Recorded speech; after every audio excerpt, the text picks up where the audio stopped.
Music థెరపీతో నాన్నగారిని బ్రతికించుకునే అవకాశం ఆ కన్నయ్య ఇచ్చాడు. కానీ ఇలాంటి అడ్డంకులు వస్తున్నాయి. ఏం చెయ్యాలో ఏంటో అర్థం కావడం లేదు. బాధపడకు వసంత, నువ్వేం బాధపడకు.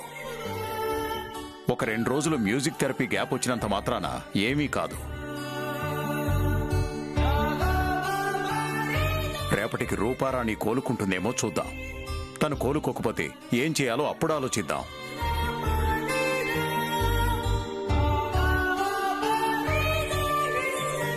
తగ్గిపోతుంది అత్తయ్య. కన్నయ్య దయ వల్ల రేపటికి రూపారాణికి ఖచ్చితంగా తగ్గిపోతుంది. మీరు ధైర్యంగా ఉండండి అత్తయ్య, మీరు ధైర్యంగా ఉండండి. ఏం ధైర్యమో ఏంటో. ఏ పనికైనా ద్వితీయ విఘ్నం జరిగితే ఆ పని వల్ల ఫలితం ఉండదు అంటారు. రేపు మ్యూజిక్ థెరపీకి ద్వితీయ విఘ్నం జరుగుతుంది. నాన్నగారి విషయంలో ఫలితం ఉంటుందో లేదో అనిపిస్తుంది.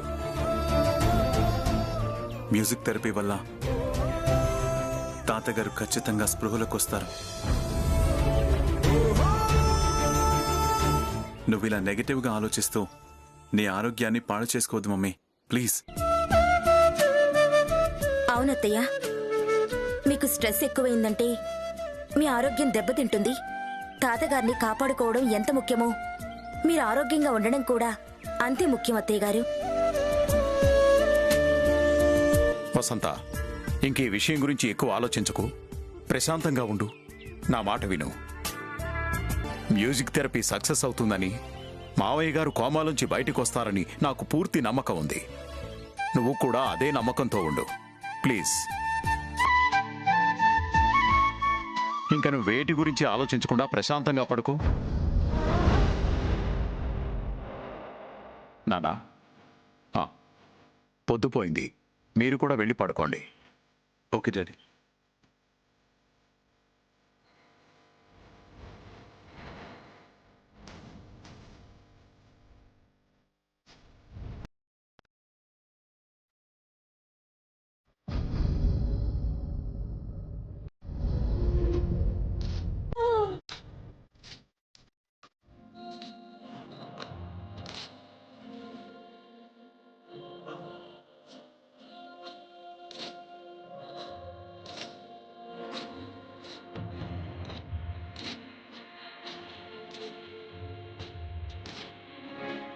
అత్తయ్య గారి బాధ చూడలేకపోతున్నాను. ఆ రూపారాణికి ఇంకా జ్వరం తగ్గలేదు. ఎవరు చూడకుండా నేను వెళ్ళి తాతయ్య గారి దగ్గర పాట పాడేస్తే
కన్నయ్య, ద్వితీయ విఘ్నం జరిగితే మ్యూజిక్ థెరపీ వల్ల ప్రయోజనం ఉండదని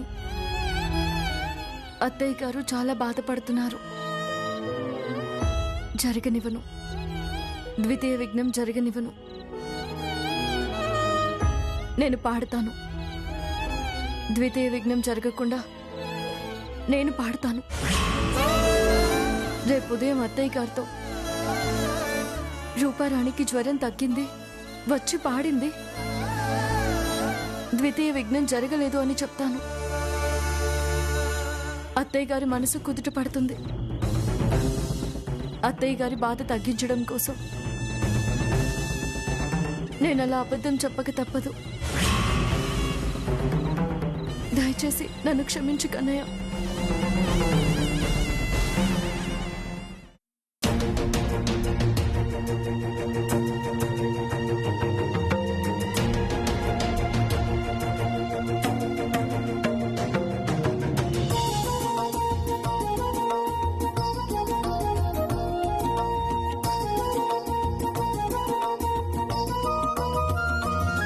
అరుణామ పరమాత్మ నీవేలే మా రక్ష, నీ ప్రేమ మా పైన కురిపించవా.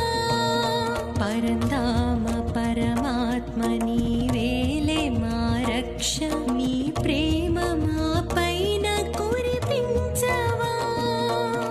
దీనుల పాలిట దిక్కువు నీవే, భక్తులను నీవే బ్రోచెదవు. మినుకు మినుకు మను ప్రమిద ఎదని గని, విషమ సమయమని చమురు వసగమని, పరమ పదము విని భూమికి కదలమను పదములు విని రావా. మనసు కలత పడి కడలి అలల వలె, విలయ క్షణములివి హడలి హృదయముని, తరలు తరలు ఇక చివరి గడియలివి చలనము రానీవా. సరి సని సని పని పమ మప మమ సరి మరి మప మపని పని రిసా, సరి మరి మప మపని పని రిసా, సరి మరి మప మపని పని రిసా. కృష్ణ కృష్ణ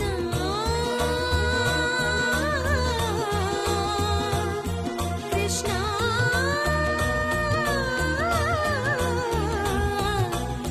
కృష్ణ.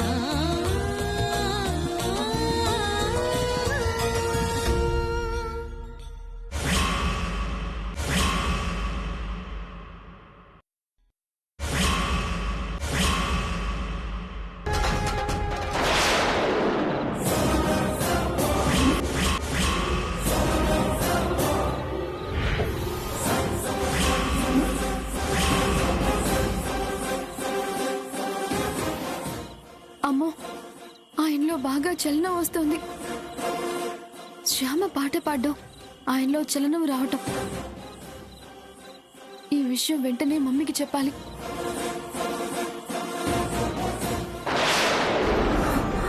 నాన్నా నాన్నా, ఎలా ఉంది నాన్న మీకు?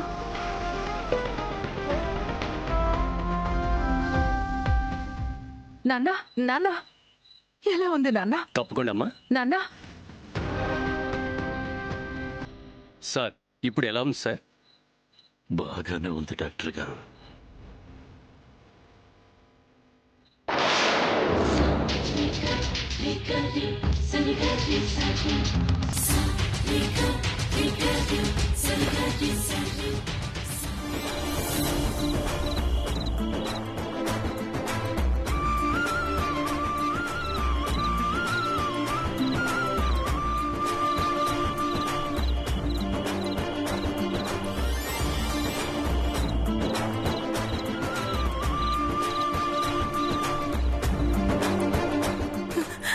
నాన్నా, అమ్మా కాసిని మంచినీళ్ళు ఇవ్వమ్మా. ఇస్తాను నాన్నా.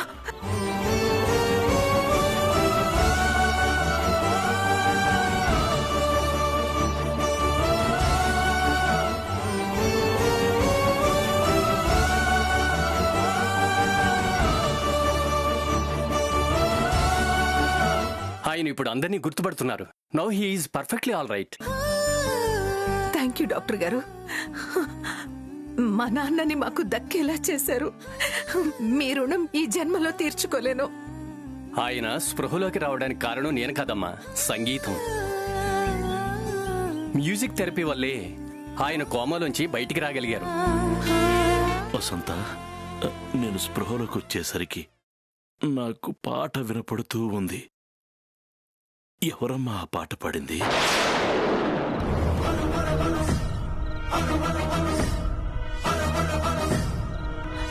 అది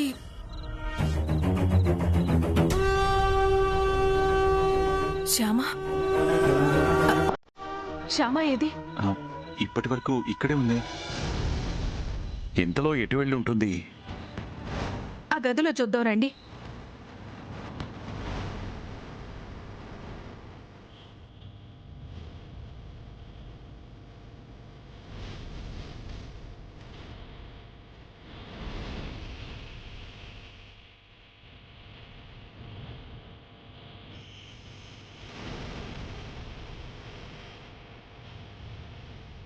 నాన్నగారు స్పృహలోకి రావటానికి కారణమైన శ్యామ నాన్నగారు స్పృహలోకి వచ్చేసరికి ఇక్కడ లేకపోవడం ఏంటి?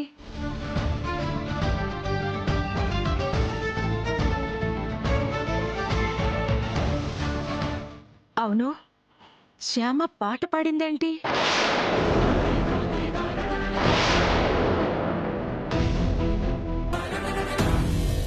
శ్యామకి పాట పాడడం వచ్చా?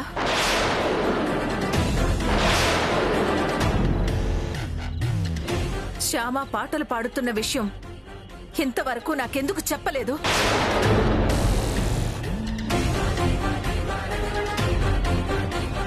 ఆ విషయం నా దగ్గర ఎందుకు దాచారు?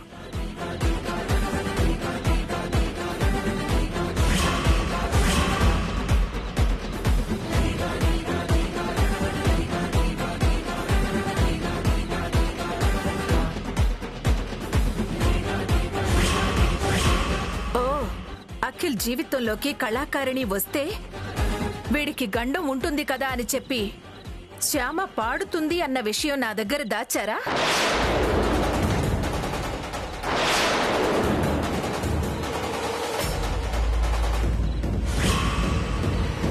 చెప్పండి, నిజం చెప్పండి.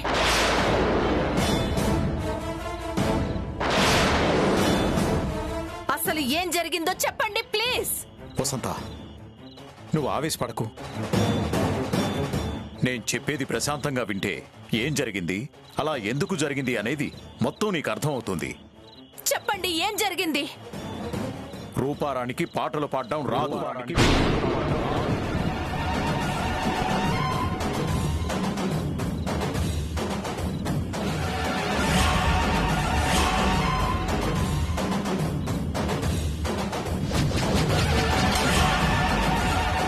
తెర వెనక శ్యామ పాట పాడుతుంటే తెర ముందు రూపారాణి సింగర్ గా పేరు తెచ్చుకుంది.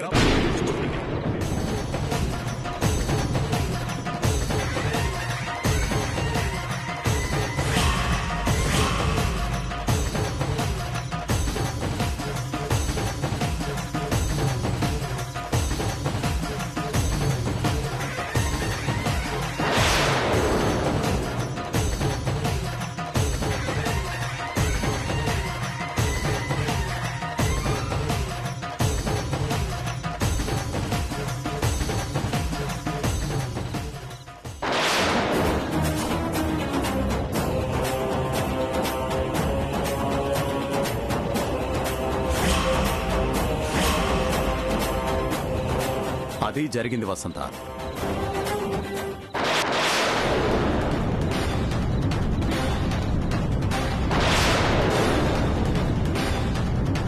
ఈ నిజాలు తాతగారు చెప్తే తప్ప నువ్వు నమ్మే పరిస్థితిలో లేవు మమ్మీ. అందుకే నీకు చెప్పలేదు. మావయ్య గారు వచ్చాక నిజాలు ఆయన ద్వారానే నీకు చెప్పిద్దామని ఆగాం.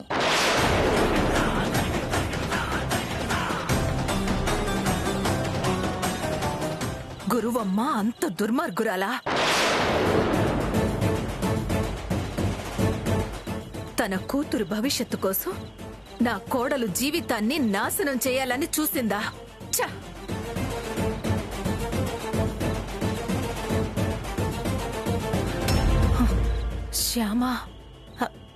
శ్యామ ఎక్కడికెళ్ళుంటుంది? తను సింగర్ అనే విషయం నా దగ్గర దాచినందుకు నా ఎదుట పడటానికి మొహం చల్లక ఎటైనా వెళ్ళిపోయి ఉంటుందా?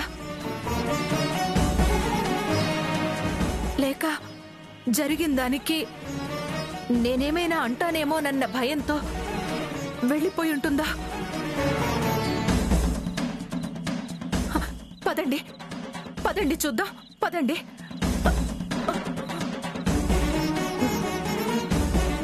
శ్యామా,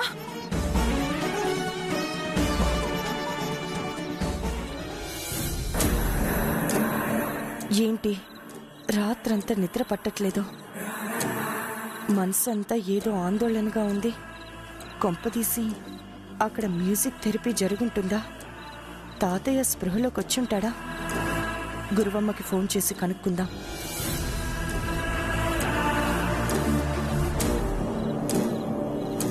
మీరు డయల్ చేసిన నంబరు స్విచ్ ఆఫ్ చేయబడింది.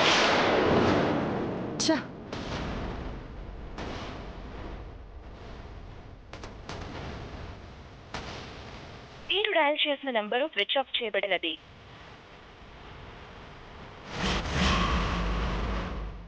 ఏంటి ఫోన్ స్విచ్ ఆఫ్ వస్తుంది అంటే సంథింగ్ ఈజ్ రాంగ్.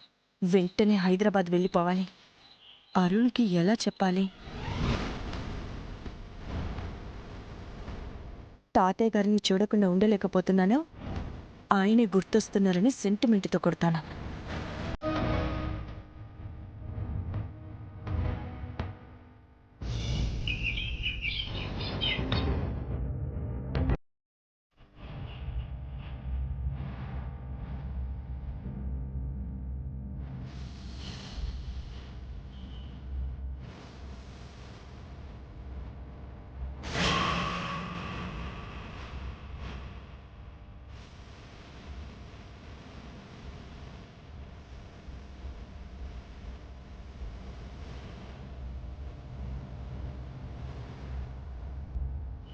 నాన్న అఖిల్, శ్యామ కనపడిందా? లేదు మమ్మీ. డాడీ, మీకు కనపడిందా శ్యామ? లేదురా, నాకు ఎక్కడా కనపడలేదు. అమ్మా వైదేహి, శ్యామ కనపడిందా అమ్మా? లేదు మావయ్య గారు, ఇల్లంతా వెతికాను, ఎక్కడ కనపడలేదు.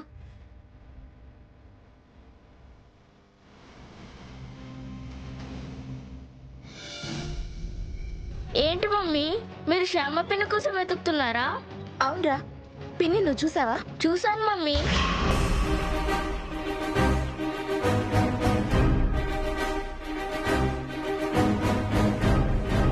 చూసావా? ఎక్కడుంది పిన్ని? ఎక్కడుందో నాకు తెలీదు. ఇందాక బయటికి వెళ్ళడం చూశాను.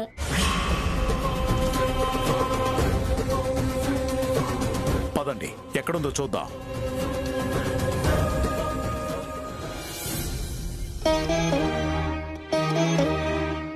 చాలు కన్నయ్య, చాలు. తాతయ్య గారికి పునర్జన్మని ప్రసాదించావు, అది చాలు. తాతయ్య గారు స్పృహలోకి రాకపోతే అత్తయ్య ఏమైపోతుందోనని చాలా భయపడిపోయాను. మా నాన్న అనారోగ్యంతో మంచాన పడ్డప్పుడు నేను ఎంత నరకయాతను అనుభవించానో, ఇప్పుడు అత్తయ్య గారు అంతకు మించిన నరకయాతనను అనుభవించారు. అత్తయ్య గారికి ఆ బాధని తగ్గించడం కోసమే తాతయ్య గారిని బ్రతికించమని నిన్ను అంతలా వేడుకున్నాను.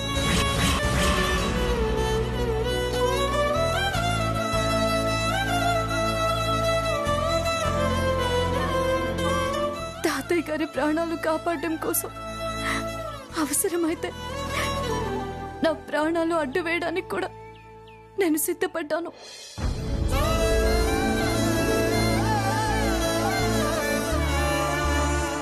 అందుకే రూపారాణి జ్వరం వల్ల రాలేకపోతే మ్యూజిక్ థెరపీ నేనే చేయాలని నిర్ణయించుకున్నాను.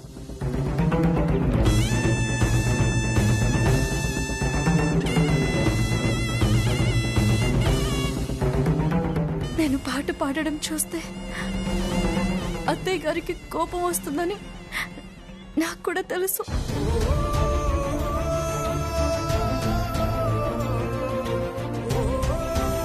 అత్తయ్య గారికి కోపం రావడం వల్ల ఏం జరుగుతుందో కూడా నాకు తెలుసు. ఏం జరిగినా పర్వాలేదనుకున్నాను. నా జీవితం ఏమైపోయినా పర్వాలేదనుకున్నాను.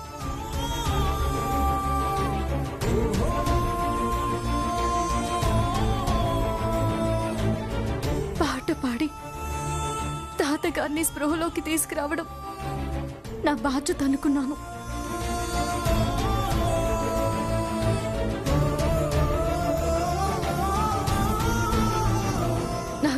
ఆశీస్సులు ఉన్నాయి కాబట్టి నా బాధ్యతలు నేను పూర్తి చేయగలిగాను.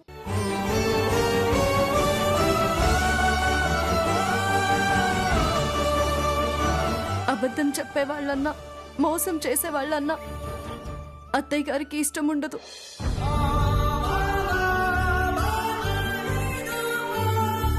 ఇంతకాలం పాటలు పాడడం నాకు రాదు అని చెప్పి అత్తయ్య గారికి అబద్ధం చెప్పాను.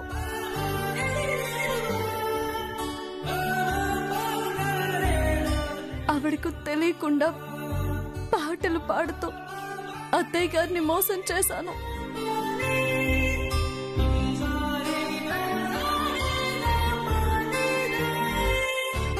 ఇంతకాలంగా నేను చెప్తున్న అబద్ధాన్ని, ఇంతలా నేను చేస్తున్న మోసాన్ని ఖచ్చితంగా అత్తయ్య గారు భరించలేరు.